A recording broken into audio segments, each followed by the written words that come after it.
News, ಇದು ನಿಮ್ಮ ಧ್ವನಿ. ಶ್ರೀ ಅವಧೂತ ರಾಜಯೋಗಿ ನಾಮದೇವಗೌಡ ರಾಜರಾಜೇಶ್ವರಿ ಆಶ್ರಮ ಸೇವಾ ಟ್ರಸ್ಟ್ ಅಂಬಾಮಠ ಹಾಗೂ ಶಿಷ್ಯ ಬಳಗದಿಂದ ಗುರು ಪೂರ್ಣಿಮೆಯ ನಿಮಿತ್ತವಾಗಿ ಗುರುವಂದನ ಮತ್ತು ಗುರು ಶಿಷ್ಯರ ಬಳಗದಿಂದ ಪಾದಪೂಜೆ ಕಾರ್ಯಕ್ರಮವು ಶ್ರೀ ಸುಕ್ಷೇತ್ರ ಸಿದ್ಧಿ ಪರ್ವತ ಬಗಳಾಮುಖಿ ಅಂಬಾದೇವಿ ಸನ್ನಿಧಾನದ ಅಂಬಾಮಠದಲ್ಲಿ ಜುಲೈ 28 ರವಿವಾರದಂದು ಬೆಳಗ್ಗೆ 9ರಿಂದ ಸಾಯಂಕಾಲ 4:30 ನಡೆಯಲಿದೆ. ಶರಣರಾದ ಶ್ರೀ ಅವಧೂತ ರಾಜಯೋಗಿ ನಾಮದೇವಗೌಡರು ಹಾಗೂ ಅಂಬಾದೇವಿ ಮುಖ್ಯ ಅರ್ಚಕರಾದ ಶ್ರೀ ಅವಧೂತ ರಾಜಯೋಗಿಗಳು ಇವರ ಸಮ್ಮುಖದಲ್ಲಿ ಶರಣರ ಪಾದಪೂಜೆ ಕಾರ್ಯಕ್ರಮವು ನೆರವೇರುವುದು. ನಂತರ ಅನುಭಾವಿಗಳಿಂದ ಅನುಭವ ಗೋಷ್ಠಿ ಜರುಗುವುದು. ಬಂದ ಶರಣರಿಗೆಲ್ಲ ಊಟದ ವ್ಯವಸ್ಥೆ ಇದೆ. ಸ್ವಾಗತ ಕೋರುವವರು ಟ್ರಸ್ಟಿನ ಪದಾಧಿಕಾರಿಗಳು ಹಾಗೂ ಶಿಷ್ಯ ಬಳಗದವರು ಅಂಬಾಮಠ. ನಮಸ್ಕಾರ. ಎಸ್ ನ್ಯೂಸ್ಗೆ ಸ್ವಾಗತ. ನಾನು ಎಸ್ ದೇವೇಂದ್ರಗೌಡ. ಇಂದಿನ ಮುಖ್ಯಾಂಶಗಳು: ಅಂಬಾಮಠದಲ್ಲಿ ಜುಲೈ 28ರಂದು ಗುರುವಂದನ ಮತ್ತು ಗುರು ಶಿಷ್ಯರ ಬಳಗದಿಂದ ಪಾದಪೂಜೆ. SC ST ವಿದ್ಯಾರ್ಥಿಗಳಿಗೆ ಪಠ್ಯಪುಸ್ತಕ ವಿತರಣೆ ಮಾಡಲು ದಲಿತ ವಿದ್ಯಾರ್ಥಿ ಪರಿಷತ್ ಒತ್ತಾಯ. ಸಮುದಾಯ ಡ್ರಾಮಾ ಆಡಿಷನ್ನಲ್ಲಿ ಯುವ ಪ್ರತಿಭೆಯ ಕಲಾ ಪ್ರದರ್ಶನ. ದಿವಂಗತ ಈಶ್ವರಮ್ಮ ನರಸಪ್ಪ ಜಲ್ದಾರ್ ಸ್ಮರಣಾರ್ಥ ಪ್ರಶಸ್ತಿಗೆ ಪತ್ರಕರ್ತೆ ನಾಗರತ್ನ ಶರಣೇಗೌಡ ಆಯ್ಕೆ. ಕೃಷಿ ಕೂಲಿಕಾರರನ್ನು ಕಡೆಗಣಿಸಿದ ಕೇಂದ್ರ ಬಜೆಟ್, ಕೃಷಿ ಕೂಲಿಕಾರರ ಸಂಘಟನೆಯಿಂದ ಖಂಡನೆ. ವಾರ್ತೆಗಳ ವಿವರ. ಚಿದಾನಂದ ಅವಧೂತ ಯೋಗಿ ಪರಂಪರೆ, ಅವಧೂತ ರಾಜಯೋಗಿ ನಾಮದೇವಗೌಡ ಪರಂಪರೆ ಹಾಗೂ ರಾಜರಾಜೇಶ್ವರಿ ಆಶ್ರಮ ಸೇವಾ ಟ್ರಸ್ಟ್ ಅಂಬಾಮಠ ಹಾಗೂ ಶಿಷ್ಯರ ಬಳಗದಿಂದ ಗುರುಪೂರ್ಣಿಮೆ ನಿಮಿತ್ತವಾಗಿ ಗುರುವಂದನಾ ಕಾರ್ಯಕ್ರಮವನ್ನು ತಾಲೂಕಿನ ಸಿದ್ಧಪರ್ವತ ಬಗಳಾಮುಖಿ ಅಂಬಾದೇವಿ ಸನ್ನಿಧಾನದಲ್ಲಿ ಅಂಬಾಮಠದಲ್ಲಿ ಜುಲೈ 28 ಬೆಳಗ್ಗೆ 9ರಿಂದ ಸಾಯಂಕಾಲ 4:30 ಹಮ್ಮಿಕೊಳ್ಳಲಾಗಿದೆ ಎಂದು ಶ್ರೀ ಅವಧೂತ ರಾಜಯೋಗಿ ನಾಮದೇವಗೌಡ ಹೇಳಿದರು. ನಗರದ ಪತ್ರಿಕಾ ಭವನದಲ್ಲಿಂದು ಗುರುವಾರ ಸುದ್ದಿಗೋಷ್ಠಿ ನಡೆಸಿ ಮಾತನಾಡಿದ ಅವರು, ಶ್ರೀ ಅವಧೂತ ರಾಜಯೋಗಿ ನಾಮದೇವಗೌಡರು ಸತತವಾಗಿ 25 ವರ್ಷಗಳಿಂದ ನಡೆಸಿಕೊಂಡು ಬಂದಿದ್ದು, ಅಂಬಾಮಠದಲ್ಲಿ ಇದು 11ನೇ ವರ್ಷದ ಗುರುವಂದನಾ ಕಾರ್ಯಕ್ರಮವಾಗಿದೆ.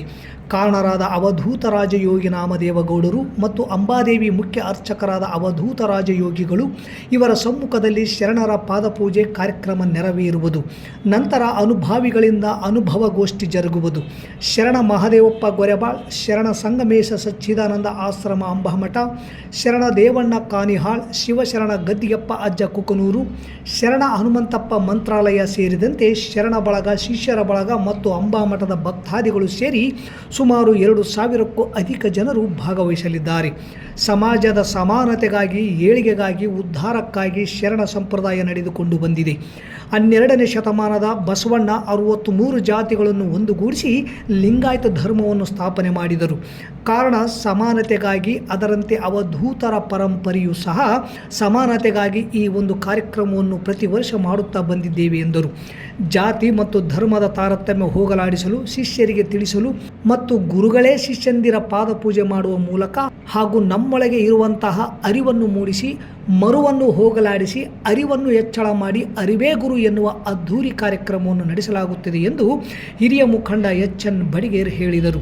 ಈ ಸಂದರ್ಭದಲ್ಲಿ ಶಿವನಗೌಡ ಗೊರೆಬಾಳ್, ರಾಮಣ್ಣ ಉದ್ದಾರ್, ಆದ್ಯಪ್ಪ ಕುಂಬಾರ್, BN ಎರ್ದಾಳ್ ಸೇರಿದಂತೆ ಅನೇಕರಿದ್ದರು. ಅಂಬಾಮಠದಲ್ಲಿ ಮಾತ್ರ 11ನೇ ಕಾರ್ಯಕ್ರಮ ಗುರುವಂದನಾ ಕಾರ್ಯಕ್ರಮ ಅಂದರೆ, ಇಂದಿನ ನಮ್ಮ ಶರಣರು ಸಮಾಜದ ಸಮಾನತೆಗಾಗಿ, ಸಮಾಜದ ಏಳಿಗೆಗಾಗಿ, ಸಮಾಜದ ಉದ್ಧಾರಕ್ಕಾಗಿ ಶರಣ ಸಂಪ್ರದಾಯ ನಡೆಕೊಂಡು ಬಂದಿದೆ. ಅದೇ ರೀತಿಯಾಗಿ 12ನೇ ಶತಮಾನದಲ್ಲಿ ಅಣ್ಣ ಬಸವಣ್ಣನವರು 63 ಜಾತಿಯನ್ನು ಒಂದುಗೂಡಿಸಿ ಲಿಂಗಾಯತ ಧರ್ಮವನ್ನು ಸ್ಥಾಪನೆ ಮಾಡಿದರು. ಕಾರಣ ಸಮಾನತೆಗಾಗಿ. ಅದರಂತೆ ಒಂದು ಅವಧೂತ ಪರಂಪರೆಯೂ ಸಹ ಸಮಾನತೆಗಾಗಿ ಈ ಒಂದು ಕಾರ್ಯಕ್ರಮ ನಾವು ವರ್ಷ ಮಾಡ್ತಾ ಇದ್ದೇವೆ. ಸುಮಾರು 2,000 ಜನ ಶಿಷ್ಯರು, ಅದಕ್ಕೂ ಹೆಚ್ಚು ಜನ ಸೇರ್ತಾರಂತ ನಾವು ಅನ್ಕೊಂಡಿದ್ವಿ. ಇವರ ಶಿಷ್ಯರು ಯಾರು, ಹೆಂಗಿರಬೇಕು, ಅವರ ತತ್ವ ಸಿದ್ಧಾಂತಗಳೇನು, ಸಮಾಜದಲ್ಲಿ ಯಾವ ರೀತಿ ನಾವು ಸಮಾಜವನ್ನು ಸನ್ಮಾರ್ಗದೆಡೆಗೆ ಕೊಂಡೊಯ್ಯಬೇಕು, ಈ ಜಾತಿ ತಾರತಮ್ಯಗಳು, ಧರ್ಮ ತಾರತಮ್ಯಗಳು ಇವೆಲ್ಲವೂ ಕೂಡ ಇವನ್ನ ಹೆಂಗೆ ಸರಿದೂಗಿಸುವಂಥ ಕಾರ್ಯ ನಿರ್ವಹಿಸಬೇಕು ಅಂತೇಳಿ ಶಿಷ್ಯರಿಗೆ ಹೇಳೋದ್ರ ಮೂಲಕ ಶಿಷ್ಯರ ಪಾದಪೂಜೆ ಮತ್ತು ಶಿಷ್ಯರಿಂದ ಗುರುಗಳ ಪಾದಪೂಜೆ ಮಾಡುವಂಥ ಕಾರ್ಯಕ್ರಮ ಅಲ್ಲಿ ಭಾಳ ಅದ್ಧೂರಿಯಾಗಿ ನಡೀತದೆ. ಸರ್ಕಾರ ವಿದ್ಯಾರ್ಥಿಗಳ ಕಲ್ಯಾಣಕ್ಕಾಗಿ ಹಲವಾರು ಯೋಜನೆಗಳನ್ನು ಜಾರಿಗೊಳಿಸಿದೆ.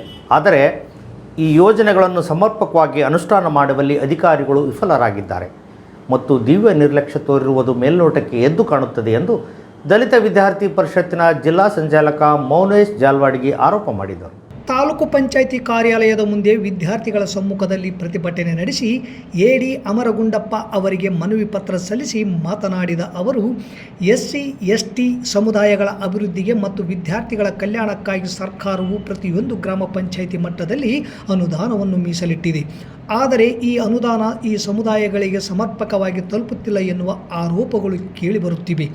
ಗ್ರಾಮ ಪಂಚಾಯಿತಿಗಳಲ್ಲಿ ಈ ಸಮುದಾಯಗಳ ವಿದ್ಯಾರ್ಥಿಗಳಿಗೆ 25% ಅನುದಾನದಲ್ಲಿ ಪಠ್ಯಪುಸ್ತಕ ವಿತರಣೆ ಮಾಡುವ ಯೋಜನೆ ಇದ್ದು, ಈ ಯೋಜನೆಯನ್ನು ಅಧಿಕಾರಿಗಳು ಸಮರ್ಪಕವಾಗಿ ಅನುಷ್ಠಾನ ಮಾಡದೆ ವಿದ್ಯಾರ್ಥಿಗಳಿಗೆ ವಂಚನೆ ಮಾಡುತ್ತಿದ್ದಾರೆ.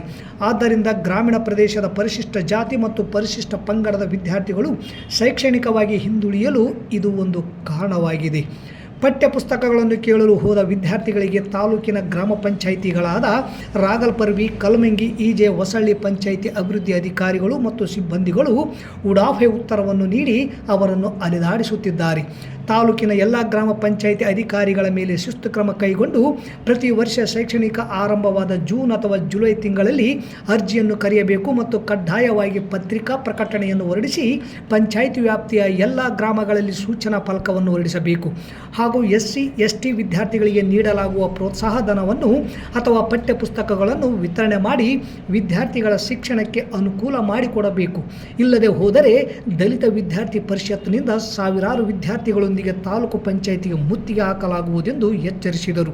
ಈ ಸಂದರ್ಭದಲ್ಲಿ ಚನ್ನಬಸವ ಯಾಪಲ್ಪರ್ವಿ, ನರಸಪ್ಪ ಅಮರಾಪುರ, ದುರ್ಗೇಶ್ ಕಲ್ಮಂಗಿ, ಶರಣಬಸವ, ಅಫ್ಜಲ್, ಮಹೇಶ್, ಮಲ್ಲಯ್ಯ, ರಮೇಶ್ ಬಳಗನೂರು, ಪೃಥ್ವಿರಾಜ್, ಚನ್ನಬಸವ, ನಿರಂಜನ್ ಸೇರಿದಂತೆ ಅನೇಕ ವಿದ್ಯಾರ್ಥಿಗಳು ಭಾಗವಹಿಸಿದ್ದರು. ಅಧಿಕಾರಿಗಳು ಹಳ್ಳ ಹಿಡಿಸುವಂಥ ಕೆಲಸವನ್ನು ಮಾಡ್ತಿದ್ದಾರೆ. ತಮ್ಮ ವೈಯಕ್ತಿಕ ಹಿತಾಸಕ್ತಿಗೋಸ್ಕರನೋ ಅಥವಾ ಜನಪ್ರತಿನಿಧಿಗಳ ಹಸ್ತಕ್ಷೇಪದಿಂದನೋ ಆ ಒಂದು ಯೋಜನೆ ಇವತ್ತು ವಿದ್ಯಾರ್ಥಿ ಜನರ ಕೈಗೆ ಮುಟ್ತಾ ಇಲ್ಲ. ಹಾಗಾಗಿ ವಿದ್ಯಾರ್ಥಿ ಜನರು ಇದರಿಂದ ಭಾಳ ಸಂಕಷ್ಟಕ್ಕೆ ಈಡಾಗಿದ್ದಾರೆ. ಹಾಗಾಗಿ ಇವತ್ತು ದಲಿತ ವಿದ್ಯಾರ್ಥಿ ಪರಿಷತ್ತು ಒಂದು ಹೋರಾಟವನ್ನು ಕರೆ ಕೊಟ್ಟಿದೆ. ಹೋರಾಟದ ಮುಖಾಂತರ ಈ ಒಂದು ಅಧಿಕಾರಿಗಳಿಗೆ ಇವತ್ತು ನಾವು ಒತ್ತಾಯ ಮಾಡ್ತಾ ಇದ್ದೀವಿ. ಏನಂತಂದರೆ ಈ ತಾಲೂಕಿನಲ್ಲಿರುವಂಥ ಎಲ್ಲ ಗ್ರಾಮ ಪಂಚಾಯತಿಗಳಲ್ಲಿ ವಿದ್ಯಾರ್ಥಿಗಳಿಗೆ ಪಠ್ಯಪುಸ್ತಕ ವಿತರಣೆ ಮಾಡುವಂತಹ ಯೋಜನೆ ಇದೆ. ಆ ಯೋಜನೆಯಲ್ಲಿ ಕಾಲೇಜು ಸ್ಟಾರ್ಟ್ ಆಗ್ತದೆ, ಪ್ರತಿ ವರ್ಷ ಶೈಕ್ಷಣಿಕ ವರ್ಷ ಆರಂಭವಾಗ್ತದೆ ಜೂನ್ ಜುಲೈ ತಿಂಗಳಲ್ಲಿ. ಆ ತಿಂಗಳಲ್ಲೇ ವಿದ್ಯಾರ್ಥಿಗಳಿಗೆ ಪಠ್ಯಪುಸ್ತಕ ವಿತರಣೆ ಮಾಡುವಂತಹ ಅರ್ಜಿ ಕರೆಯುವಂಥ ಕೆಲಸ ಆಗಬೇಕು. ಆ ಕೆಲಸ ಏನಾಗ್ತಿದೆ ಇವತ್ತಂತಂದರೆ ಡಿಸೆಂಬರ್ ತಿಂಗಳಲ್ಲೋ ಜನವರಿ ತಿಂಗಳಲ್ಲೋ ಅರ್ಜಿಯನ್ನು ಕರೆಯುವಂಥ ಕೆಲಸ ಆಗ್ತಿದೆ. ಇದರಿಂದಾಗಿ ವಿದ್ಯಾರ್ಥಿಗಳು ಶೈಕ್ಷಣಿಕ ವರ್ಷ ಆರಂಭವಾದಾಗ ಆ ಒಂದು ಪಠ್ಯಪುಸ್ತಕಗಳು ಅವರಿಗೆ ಬೇಕಾದಂಥ ಇನ್ಸ್ಟ್ರೂಮೆಂಟ್ಗಳು ದೊರೆಯದೆ ವಿದ್ಯಾರ್ಥಿಗಳು ಶೈಕ್ಷಣಿಕವಾಗಿ ಹಿಂದುಳಿಯಲು ಇದು ಒಂದು ಬಹುದೊಡ್ಡ ಕಾರಣ ಆಗಿದೆ ಅಂತೇಳಿ ಈ ಸಂದರ್ಭದಲ್ಲಿ ನಾವು ಒಂದು ಅಧಿಕಾರಿಗಳಿಗೆ ಒತ್ತಾಯ ಮಾಡ್ತಾ ಇದ್ದೀವಿ. ಸಮುದಾಯ ಸಿಂಧನೂರು ಘಟಕದ ವತಿಯಿಂದ ಹೊಸ ನಾಟಕ ತಯಾರಿ ನಡೆಯುತ್ತಿತ್ತು. 24-25ರಂದು ಕಲಾವಿದರಿಗಾಗಿ ನಡೆದ ಡ್ರಾಮಾ ಆಡಿಷನ್ನಲ್ಲಿ ಯುವಕ ಯುವತಿಯರು ಆಡಿಷನ್ನಲ್ಲಿ ಭಾಗವಹಿಸಿ ತಮ್ಮ ಕಲಾ ಪ್ರತಿಭೆ ಪ್ರದರ್ಶನ ಮಾಡಿದರು. ಮುಂದಿನ ತಿಂಗಳು 24, 25, 26ರಂದು ಸಿಂಧನೂರು ನಗರದ ಟೌನ್ ಹಾಲ್ನಲ್ಲಿ ಸಮುದಾಯ ಸಿಂಧನೂರು ಘಟಕದಿಂದ 3 ದಿನಗಳ ನಾಟಕೋತ್ಸವ ನಡೆಯಲಿದ್ದು, ಈ ಉತ್ಸವದಲ್ಲಿ ರಾಯಚೂರು, ಧಾರವಾಡ ಸಮುದಾಯ ತಂಡದಿಂದ ನಾಟಕ ಪ್ರದರ್ಶನವಿದೆ ಹಾಗೂ ಸಿಂಧನೂರು ತಂಡದಿಂದ ಹೊಸ ನಾಟಕ ಸಿದ್ಧತೆ ಆಗಲಿದೆ. ಈ ಹೊಸ ನಾಟಕಕ್ಕೆ ಕಲಾವಿದರ ಆಯ್ಕೆಗೆ ಡ್ರಾಮಾ ಆಡಿಷನ್ 24, 25ರಂದು ನಡೆದಿದ್ದು, ಈ ಹೊಸ ನಾಟಕಕ್ಕೆ ಕಲಾವಿದರ ಆಯ್ಕೆಗೆ ಡ್ರಾಮಾ ಆಡಿಷನ್ ಜುಲೈ 24, 25ರಂದು ನಡೆದಿದ್ದು, ಈ ಆಡಿಷನ್ನಲ್ಲಿ ಯುವ ಪ್ರತಿಭೆಗಳು ಭಾಗವಹಿಸಿ ತಮ್ಮ ಕಲಾ ಪ್ರದರ್ಶನ ತೋರಿಸಿದರು. ಈ ಆಡಿಷನ್ ನಿರ್ಣಾಯಕರಾಗಿ ರಾಯಚೂರಿನ ಲಕ್ಷ್ಮಣ್ ಮಂಡಲಗೇರ, ಗಿರೀಶ್ ಈಚನಾಳ್ ಹಾಗೂ ಮಹೇಶ್ ಆಗಮಿಸಿದ್ದರು. ಸಮುದಾಯ ಘಟಕದ ವತಿಯಿಂದ ಶರಬಣ್ಣ ನಾಗಲಾಪುರ, ಎಂ ಗೋಪಾಲಕೃಷ್ಣ, ಶ್ರೀಶೈಲ್ ಕೌದಿ, ಸಂಗಮೇಶಕೋಟೆ, ವೀರೇಶ್ ವೆಂಕನಗೌಡ, ಮಲ್ಲಿಕಾರ್ಜುನ್ ಇದ್ದರು. ಅತ್ತೆ ಅತ್ತೆ ನೀವು ಹೇಳಿದಾಗೆ ನಾನೆಲ್ಲ ಮಾಡ್ತೀನಿ ಅತ್ತೆ. ಪ್ಲೀಸ್ ಅತ್ತೆ, ನನ್ನ ಒಂದೇ ಒಂದ್ಸಲ ಆಸ್ಪತ್ರೆಗೆ ಹೋಗಿ ಬಿಟ್ಕೊಡಿ ಅತ್ತೆ, ಪ್ಲೀಸ್ ಅತ್ತೆ. ಹಾಂ ಸರಿ, ಹಾಗಾದ್ರೆ ನಿನ್ನ ಆಸ್ಪತ್ರೆಗೆ ಹೋಗಿ ಬಿಡ್ತೀನಿ, ನಂದೇನು ಅಭ್ಯಂತರ ಇಲ್ಲ. ಬಟ್ ನೀನು ನಾನು ಹೇಳಿದ ಮಾತ್ರ ನಿನ್ನ ಬಿಡ್ತೀನಿ ಅತ್ತೆ. ಸರಿ ಅತ್ತೆ, ನೀವು ಹೇಳಿದ ಎಲ್ಲ ನಾನು ಮಾಡ್ತೀನಿ. ನಾನು ಹೋಗ್ಬೇಕಾ ಹೆಂಗೆ ಹೋಗ್ಬೇಕಾ? ಲೆಫ್ಟ್ ರೈಟ್ ಅಂದರೆ ಹೆಂಗೆ ಹೋಗ್ಬೇಕು? ಲೆಫ್ಟ್ ಅಂದರೆ ಅಲ್ಲ ಹಿಂಗೆ ಈಗ ನಮ್ಮಮ್ಮ ಈಗ ಆಡಿಷನ್ ಕೊಡಂದ್ರೆ ಹೆಂಗೆ ಕೊಡಬೇಕು? ಹೆಂಗೆ ಕೊಡ್ಬೇಕಾ? ನಮ್ಮ ಸ್ಟೈಲಾಗ ಕುಸ್ತಿಯಲ್ಲಿ ಗೆದ್ದೆ ಅಂತ ತಿಳ್ಕೊಂಡು ಇಡೀ ರಾಜ್ಯ ಮನೆ ಗೆದ್ದೆ ಅಂತ ಅನ್ಕೊಳಕ್ ಹೋಗಬೇಡ. ಒಬ್ರು ಹೊಡೆಯಕ್ಕಿಂತ ಮುಂಚೆ ಅವ್ರು ಯಾರು, ಯಾವ ಊರು, ಯಾರು ಕಡೆ ಅಂತ ತಿಳ್ಕೊಂಡು ಭಾಳ ಮುಖ್ಯ. ಚಿತ್ರದುರ್ಗ ಕೇಳೋ ಚಿರತೆ ಪರಂಪರೆ ಅಂತಾರೆ, ಹುಬ್ಬಳ್ಳಿ ಮಕ್ಕಳು ಹುಲಿ ಮನೆತನ ಅಂತಾರೆ. ಅಷ್ಟೇ ಯಾಕೆ ಕರ್ನಾಟಕದ ಯಾವುದೇ ಮೂಲೆ ನಿಂತು ಕೇಳಿದ್ರೆ ನಮ್ಮ ವಂಶದ ಬಗ್ಗೆ ಕೂಗಿ ಕೂಗಿ ಹೇಳ್ತಾರೆ.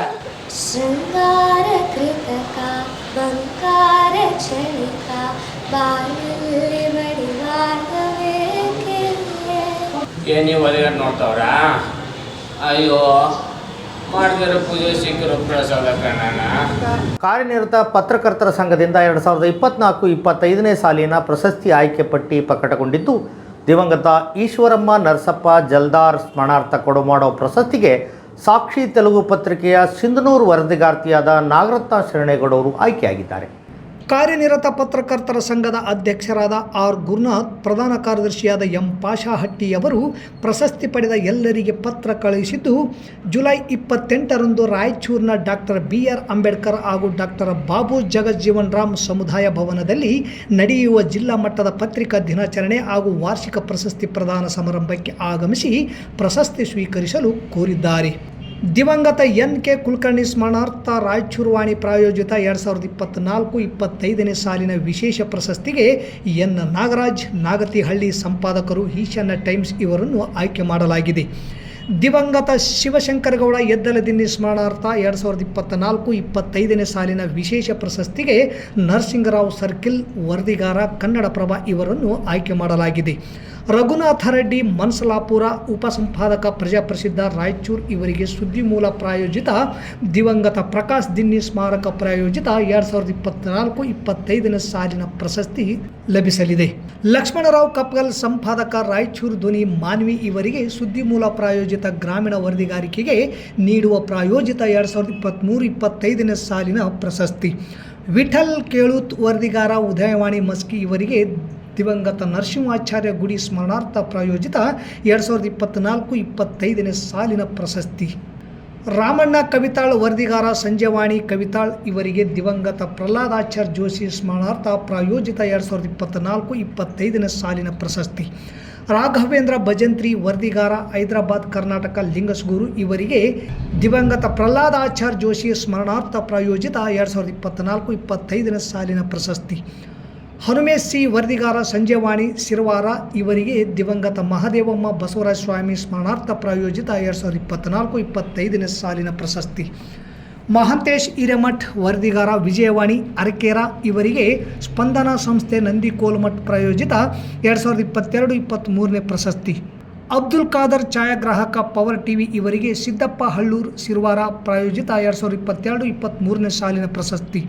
ನಾಗರತ್ನ ಶರಣೇಗೌಡ ಸಾಕ್ಷಿ ತೆಲುಗು ಪತ್ರಿಕೆ ಸಿಂಧನೂರು ಇವರಿಗೆ ದಿವಂಗತ ಈಶ್ವರಮ್ಮ ನರಸಪ್ಪ ಜಲ್ದಾರ್ ಸ್ಮರಣಾರ್ಥ ಪ್ರಶಸ್ತಿ. ಮುತ್ತಣ್ಣ ಸಿದ್ದರಾಮಪ್ಪ ಕಬ್ಬಿಣ ಜಾಹೀರಾತು ವ್ಯವಸ್ಥಾಪಕ ವಿಜಯವಾಣಿ ರಾಯಚೂರು ಇವರಿಗೆ ದಿವಂಗತ ಎಂ ರಜನಿ ಸತ್ಯವತಿ ಜೇಮ್ಸ್ ಸಿಂಗ್ ಸ್ಮರಣಾರ್ಥ ಪ್ರಾಯೋಜಿತ 2024-25ನೇ ಸಾಲಿನ ಪ್ರಶಸ್ತಿಗೆ ಆಯ್ಕೆಯಾಗಿದ್ದಾರೆಂದು ಪ್ರಕಟಿಸಲಾಗಿದೆ. ಕೇಂದ್ರ ಸರ್ಕಾರ ನಿನ್ನೆ ಮಂಡಿಸಿದ ಬಜೆಟ್ ಉಳ್ಳವರ ಬಜೆಟ್ ಆಗಿದೆ. MNRECAಗೆ ಸಂಬಂಧಿಸಿದಂತೆ ಹಂಚಿಕೆಯನ್ನು 2 ಲಕ್ಷ ಕೋಟಿಗೆ ಹೆಚ್ಚಿಸಲಾಗುವುದು ಎಂದು ಜನರು ನಿರೀಕ್ಷೆಯಲ್ಲಿದ್ದರು. ಈ ಹಂಚಿಕೆಯು ಅತ್ಯಲ್ಪವಾಗಿದೆ. ಈ ಬಜೆಟ್ ಗ್ರಾಮೀಣ ಭಾಗದ ಉದ್ಯೋಗಪರ ಬಜೆಟ್ ಆಗಲು ಸಾಧ್ಯವಿಲ್ಲವೆಂದು ಸಿಂಧನೂರು ತಹಸೀಲ್ದಾರ್ ಮೂಲಕ ಮಾನ್ಯ ಪ್ರಧಾನಮಂತ್ರಿಗಳಿಗೆ ಕರ್ನಾಟಕ ಪ್ರಾಂತ ಕೃಷಿ ಕೂಲಿಕಾರ ಸಂಘದಿಂದ ಮನವಿ ಪತ್ರ ಸಲ್ಲಿಸಲಾಯಿತು. ಇಂದು ಮನವಿ ಸಲ್ಲಿಸಿ ಮಾತನಾಡಿದ ಸಂಘದ ಸಂಚಾಲಕ ಅಪ್ಪಣ್ಣ ಕಾಂಬ್ಳೆ, ಇದು ಕೃಷಿ ಕಾರ್ಮಿಕರ ಪರವಾಗಿರುವ ಬಜೆಟ್ ಅಲ್ಲ, ಕಾರ್ಪೊರೇಟ್ ಪರವಾಗಿರುವ ಬಜೆಟ್. ರಸಗೊಬ್ಬರ ಸಬ್ಸಿಡಿ ನೀಡುತ್ತಿದ್ದು ಹಣದಲ್ಲಿ ಇಳಿಕೆಯಾಗಿದೆ. ಹಾಗಾಗಿ ಇದು ರೈತ ಪರ ಬಜೆಟ್ ಆಗಲು ಹೇಗೆ ಸಾಧ್ಯ? ಅಂಗನವಾಡಿ ಮಕ್ಕಳಿಗೆ ಪೌಷ್ಟಿಕ ಆಹಾರ ನೀಡುವ ಬಜೆಟ್ ಹಣ ಕೂಡ ಕಳೆದ ಬಾರಿಗಿಂತ ಕಡಿಮೆ ಇದೆ. ಹೀಗಾಗಿ ಇದು ಉಳ್ಳವರ ಪರ ಸರ್ಕಾರ, ಅದಾನಿ ಅಂಬಾನಿ ಪರ ಸರ್ಕಾರವಾಗಿದೆ ಎಂದರು. ಈ ಸಂದರ್ಭದಲ್ಲಿ ಮುಖಂಡರಾದ ಶಂಕರಪ್ಪ, ಸಿದ್ದಪ್ಪ, ಶರಣಪ್ಪ, ಹುಸೇನ್ ಬಿ, ಖೈರು ನಬಿ, ಮಾನಮ್ಮ, ಆಶಮ್ಮ, ದೌಲ್ ಸಾಬ್ ಇದ್ದರು. ಲಾಭ ಮಾಡಕ್ಕೆ ಕೊಡಕ್ ಬಂದಿರೋ ಈ ದೇಶದ ಜನರಿಗೆ ಅನ್ಯಾಯ ಮಾಡಕ್ಕೆ ಬಂದಿರಿ, ಇದು ನಾವು ಸಹಿಸೋದಿಲ್ಲ ಅಂತೇಳಿ ಇವತ್ತು ಕೂಲಿಕಾರರ ಪ್ರಶ್ನೆ. ಹೀಗಾಗಿ ನೀವು ಮಾಡಿರುವಂಥ ಬಜೆಟನ್ನು ರೈತ ವಿರೋಧಿ, ಕಾರ್ಮಿಕರ ವಿರೋಧಿ ಬಜೆಟ್ ಆಗಿದೆ. ಅದು ತಕ್ಷಣವೇ ನಿಲ್ಲಿಸಬೇಕು. ಕೂಲಿಕಾರರು ಏನಪ್ಪ ಅಂದರೆ ಹೆಚ್ಚಿನ ಹಣ ತೆಗೆದಿಡಬೇಕು. ರಾಜ್ಯದಲ್ಲಿ ಬರಗಾಲ ಇದೆ. ಹೀಗಾಗಿ ದುಡಿಯೋಕೆ ಕೆಲಸ ಇಲ್ಲ.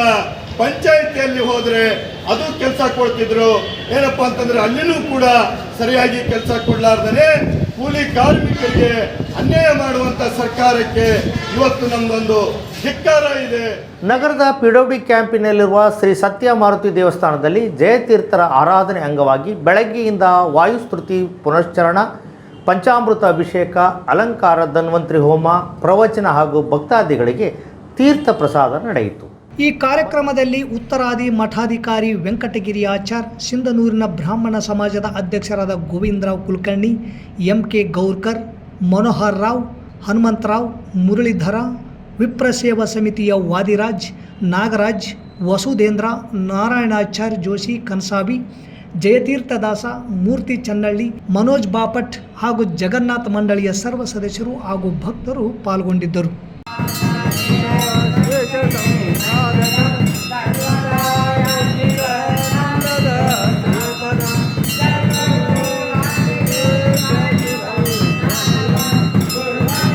ಮತ್ತೊಮ್ಮೆ ಮುಖ್ಯಾಂಶಗಳು. ಅಂಬಾಮಠದಲ್ಲಿ ಜುಲೈ 28ರಂದು ಗುರುವಂದನ ಮತ್ತು ಗುರು ಶಿಷ್ಯರ ಬಳಗದಿಂದ ಪಾದಪೂಜೆ. SC/ST ವಿದ್ಯಾರ್ಥಿಗಳಿಗೆ ಪಠ್ಯಪುಸ್ತಕ ವಿತರಣೆ ಮಾಡಲು ದಲಿತ ವಿದ್ಯಾರ್ಥಿ ಪರಿಷತ್ ಒತ್ತಾಯ. ಸಮುದಾಯ ಡ್ರಾಮಾ ಆಡಿಷನ್ನಲ್ಲಿ ಯುವ ಪ್ರತಿಭೆಯ ಕಲಾ ಪ್ರದರ್ಶನ. ದಿವಂಗತ ಈಶ್ವರಮ್ಮ ನರಸಪ್ಪ ಜಲ್ದಾರ್ ಸ್ಮರಣಾರ್ಥ ಪ್ರಶಸ್ತಿಗೆ ಪತ್ರಕರ್ತೆ ನಾಗರತ್ನ ಶರಣೇಗೌಡ ಆಯ್ಕೆ. ಕೃಷಿ ಕೂಲಿಕಾರರನ್ನು ಕಡೆಗಣಿಸಿದ ಕೇಂದ್ರ ಬಜೆಟ್, ಕೃಷಿ ಕೂಲಿಕಾರರ ಸಂಘಟನೆಯಿಂದ ಖಂಡನೆ. ಇಲ್ಲಿಗೆ ವಾರ್ತಾ ಪ್ರಸಾರ ಮುಕ್ತಾಯವಾಯಿತು. ನಿರಂತರ ಸುದ್ದಿಗಾಗಿ ವೀಕ್ಷಿಸಿ ಎಸ್ ನ್ಯೂಸ್. ಇದು ನಿಮ್ಮ ಧ್ವನಿ. ನಮಸ್ಕಾರ. ಸನ್ರೈಸ್ ಕಾಲೇಜ್ ಆಫ್ ಫಾರ್ಮಸಿ ಸಿಂಧನೂರಿನಲ್ಲಿ ಆಸ್ಟರ್ ಫಾರ್ಮಸಿ, ಆಲ್ಫಾನ್ retail pharmacies private limited Bengaluru ಇವರ ಸಹಯೋಗದಲ್ಲಿ ಉದ್ಯೋಗ ಮೇಳ ಕ್ಯಾಂಪಸ್ ಡ್ರೈವ್ ದಿನಾಂಕ 26/7/2024, ಸಮಯ ಬೆಳಗ್ಗೆ 9ರಿಂದ ಸಂಜೆ 5ರವರೆಗೆ. ಸ್ಥಳ Sunrise College of Pharmacy Sindhanur. D pharmacy, B pharmacy ಪಾಸಾದವರಿಗೆ ಇಲ್ಲಿವೆ ಉದ್ಯೋಗ ಅವಕಾಶಗಳು. ಸಿಂಧನೂರು ಹಾಗೂ ಸುತ್ತಮುತ್ತಲಿನ ಯುವಕ ಯುವತಿಯರು ಇದರ ಸದುಪಯೋಗ ಪಡೆದುಕೊಂಡು ಈ ಸಂದರ್ಶನವನ್ನು ಯಶಸ್ವಿಗೊಳಿಸಿ ನಿರುದ್ಯೋಗದಿಂದ ಉದ್ಯೋಗದ ಕಡೆಗೆ ಪಯಣಿಸಿ. ಲಭ್ಯವಿರುವ ಹುದ್ದೆಗಳು: ಬೆಂಗಳೂರು 15 ಹುದ್ದೆಗಳು, ಹೈದರಾಬಾದ್ 12 ಹುದ್ದೆಗಳು, ಹುಬ್ಬಳ್ಳಿ 2 ಹುದ್ದೆಗಳು ಹಾಗೂ ಮೈಸೂರು 3 ಹುದ್ದೆಗಳು. ಲಿಖಿತ ಪರೀಕ್ಷೆ, ತಾಂತ್ರಿಕ ಸಂದರ್ಶನ ಮತ್ತು ಮಾನವ ಸಂಪನ್ಮೂಲ ಚರ್ಚೆಯಿಂದ ಆಯ್ಕೆ ಪ್ರಕ್ರಿಯೆ ನಡೆಯಲಿದೆ.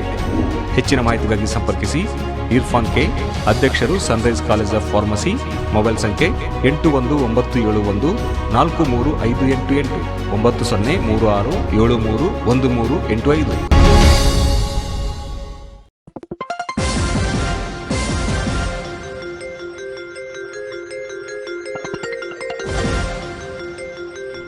ಎಸ್ ನ್ಯೂಸ್, ಇದು ನಿಮ್ಮ ಧ್ವನಿ.